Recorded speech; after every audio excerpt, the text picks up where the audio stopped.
ان کے اوپر ٹیررزم کے مقدمے بنانے چاہیے، کیونکہ وہ رسپانسبل ہیں جو کچھ ابھی تک ہوا ہے، جو املاک کو نقصان پہنچا، سب کچھ ہے۔ جو مس گائیڈڈ لوگ ہیں، جو کسی اور اس میں آئے ہوئے ہیں، اسلام کے نام پر آئے ہوئے ہیں، ان کو سمجھانے کی ضرورت ہے۔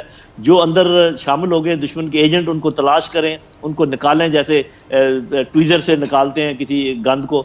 اور آخر میں جو بھی ہتھیار اٹھائے اور نظر آ جائے ہتھیار بند یا فائرنگ کی کوشش کرے، اس کو موقع پہ گولی مار دینی چاہیے۔ تو یہ کافی سارے اقدام ہیں جو مل جل کر کرنے کے ہیں۔ یہ ٹوٹل اس پورے میس کو فزیکلی جو ہے، لیکن جنرل صاحب یہ جو آپ آخری بات کر رہے ہیں، یہ تو بڑی مشکل نہیں ہو جائے گی؟ اگر ایسا ہوتا ہے تو بڑا یہ صورتحال آپ کے سامنے مزید نہیں بگڑ جائے گی؟ جی دیکھیں، میں بات کر رہا ہوں کہ جو ہتھیار اٹھائے اور فائرنگ کرے، بالکل حق بنتا ہے اس کا اسٹیٹ کا کہ ان کو اسی وقت جو ہے نا وہ ختم کریں۔ باقی اور یہ کسی ٹیلیسکوپ کے ذریعے کسی طریقے سے کرنا پڑے گا، کسی اور کو گولی نہ لگے، اور باقی لوگوں پر گولیاں نہیں چلانی چاہیے۔ ان کو آپ واٹر کینن سے یا کسی بھی طریقے سے منتشر کریں۔